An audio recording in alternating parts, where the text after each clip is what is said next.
I'm doing a video to give an update on my sticky throttle on my motorcycle. Fortunately, last week I was able to solve the problem, and I've been having a problem with the sticky throttle for at least 3 years. And after trying to fix it, well, first of all, it's been getting worse and worse over the years. It got to the point where it was so bad that it was kind of ruining the feel of the bike. You know, it just felt so sluggish, and plus it's also dangerous to have a sticky throttle. That's one of the things on the checklist for the periodic maintenance, is to make sure that the throttle is working properly. So anyway, I'm going to tell you the whole story of the thing, because there's a lot of things that can cause a sticky throttle, and it can be very difficult to figure out what the problem is. And one reason is that it can be caused by multiple problems. It's not always just one thing that you fix, and so that can make things confusing. So I'm going to tell the whole story, but I'm going to start just by giving you the answer for me, what fixed the problem, if you just want to know that and not really anything else. Over the years, because I tried so many things, I even tried buying new cables. I tried greasing the switch housing, which seemed to have an effect. But over the years, like I said, it's just been getting worse and worse. And I theorized that maybe it was that my handlebars were bent that was causing the problem, and my handlebars are severely bent. I mean, they're really, really bent badly. And here's a picture of my old bars on the bottom, or my old right bar. This is just the right bar. There's a right and a left. This is the old bar on the bottom, and the brand new bar on the top.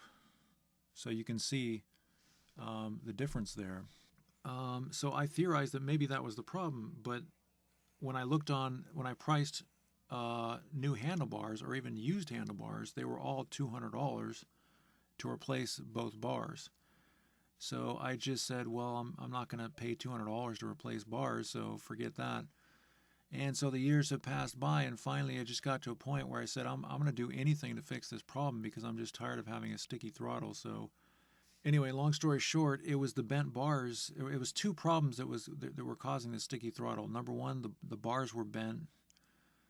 And number two, the grip had actually moved down the throttle barrel, or whatever you call that part, that's that plastic part that's under the grip. The grip had actually moved down, and it was actually too far towards the handlebar weight at the end of the handlebar. And the throttle grip was actually bumping up against the handlebar weight. So both those problems, and I'm 100% sure that it was not just one of those problems, it was both of those problems, because I tried taking the handlebar weight off, and this throttle was still sticking. Anyway, long story short, that's what the problem was for me. And that may not be the problem for if you have a sticky throttle. That may not be the problem, but just be aware that if your handlebars are so bent, it could cause problems. If your handlebars are bent, it could cause your grip to stick. And also, of course, the grip itself, if it's hitting against the handlebar weight, that could cause the problem. So now I'm just going to go through and explain the details. And also I'm going to talk about your options if you want to buy new handlebars. First of all, I bought OEM handlebars. Actually, let's talk about why handlebars would bend. So first of all, if you tell people that your handlebars are bent, you know, they're going to have a weird look on their face. How could handlebars bend? Well, think about it. It's just leverage. When you loosen, for example, an axle nut on your motorcycle, it's almost impossible to do on the Ninja 250 without a breaker bar. But if you have a huge breaker bar, you've got that leverage, and you can just you don't have to put much force into it. Well, think about your handlebars.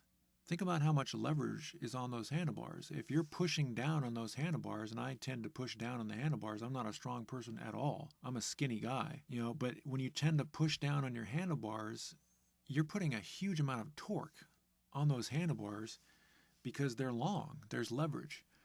And, you know, it's not going to happen overnight, but if you tend to push down on the handlebars and you own a motorcycle for 6 years, then it's possible that they're going to bend. And honestly, I think that's what caused the handlebars to bend. My motorcycle was tipped over many, many times by cars trying to park, but the problem with that is that they would bend the opposite direction. They wouldn't bend down. So that's my theory. I don't know what would cause handlebars to bend, but that's my theory. It's just leverage. And maybe Kawasaki didn't use, a very strong metal. That's entirely possible.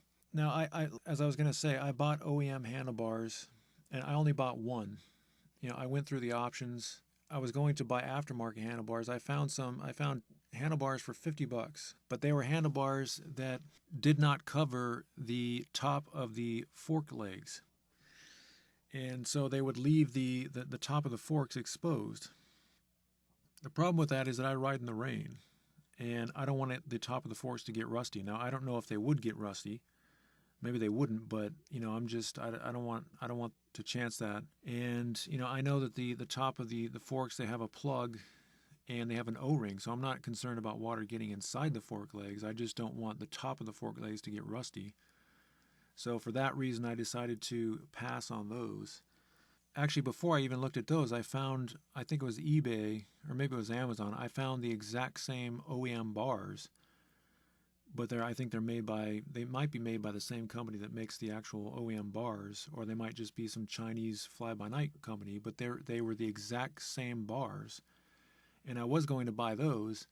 I think they were like $84 for both bars, so it's less than half the price. The problem is they're from China, and it would take a month to get there, so I didn't want to wait for a month.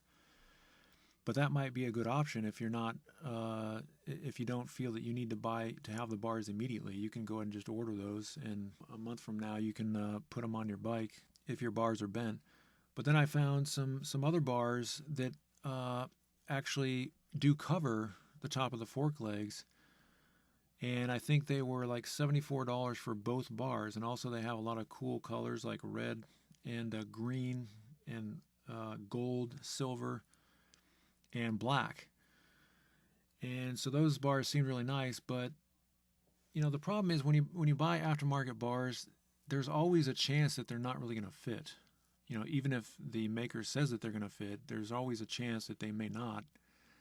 And I wasn't really sure if in the pictures I couldn't see the hole. There's supposed to be a hole towards the front of the bars where the switch housing fits into, and I couldn't see it. And I was like, well, maybe if it doesn't have a hole, that they're not going to work. So I didn't want to chance it. So I also, my go-to place for OEM parts, Scylla. I'm not advertising for Scylla. That's just the place that I always go. They usually treat me pretty well. Scylla, they said that they had a right bar in stock. Again, there's two bars, a right and a left. Because they said that it was in stock, I knew it was going to get there in a couple days. So I went ahead and just ordered. I bit the bullet and ordered a OEM handlebar, but I didn't get both of them. I just got one, so it was $100. And I think I ordered it like Tuesday night last week, or maybe it was Wednesday night, and it actually came on that Friday. So I put the bars on, or the one bar on. I also pushed the grip towards the center. I took the grip barrel off and pushed it towards the center of the bike, and those two things together fixed the problem. Now my bike feels like a brand new bike.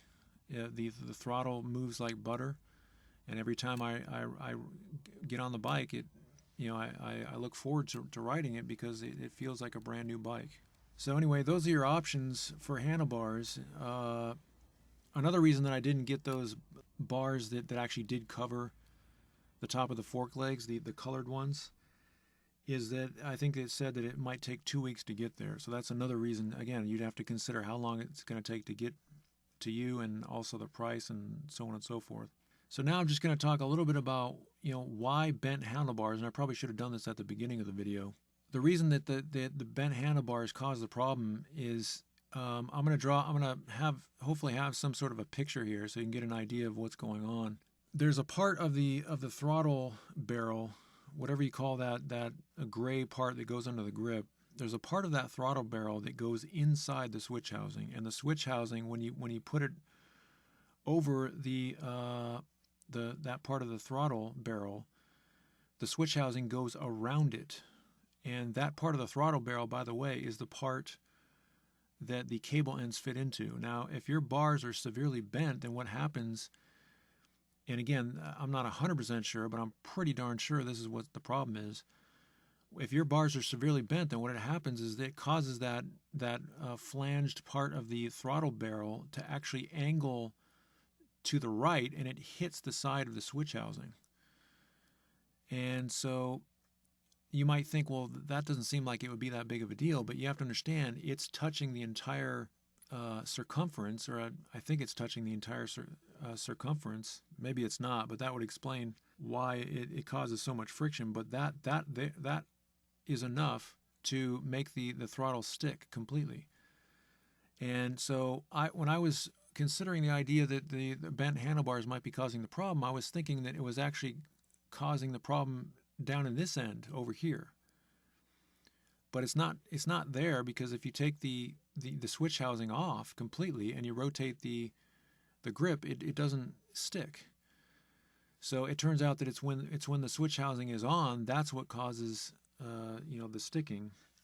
And so that's basically the situation. And if you're having a problem with your grip sticking, you may want to consider getting new handlebars.